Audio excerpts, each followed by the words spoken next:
we know census. What is census? We know what is data and information. Now, descriptive statistics. It means summarizing and describing features of a data set. Example, the mean, the median, the mode of students' test scores. Now, what is inferential statistics?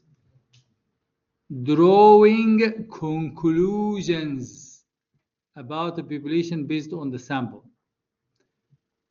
Example, predicting the average test score of all schools in the city based on a sample of 10 schools.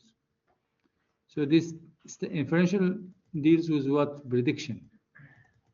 Okay. I covered with you experiments and the meaning. Design experiments almost close to it. Population, what is population? Sample.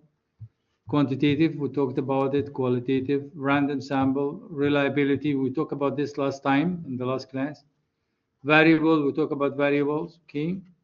Research dependent variable, independent, confounding variables, extraneous variables, sampling error, non-sampling, ethics, bias, non-response bias, measurement error, ambiguous.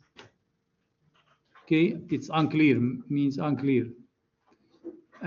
Abuses of statistic, unethical statistic practice. So I almost covered everything. So I would recommend that you go through all this and read it.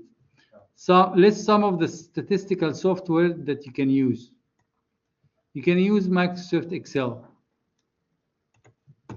You can use Google Sheets. You can use Minitab. You can use SSB. You can use SAS. And you can use Python. Do you have those software? Only Excel sheet. And Google Sheets. Anything about this? Of course, Python is very advanced, and SAS also is advanced. It's like you have to buy the program. It's expensive. But there is always free versions. So you have an assignment here in this worksheet that find out the pros and cons of using each type of software. What's the difference between SAS, SPSS, and Python? Right, the advantage and disadvantage. Okay, you need to look on the internet and write them down.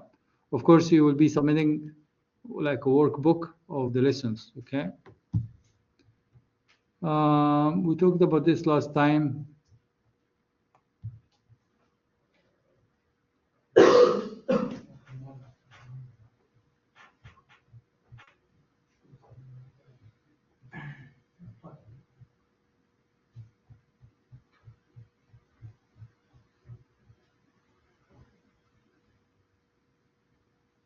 I think mostly we covered everything in the beginning, okay?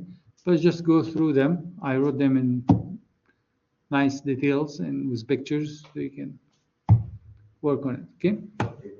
So this one is done. Now we're going to go to the next lesson, which is display data graphically.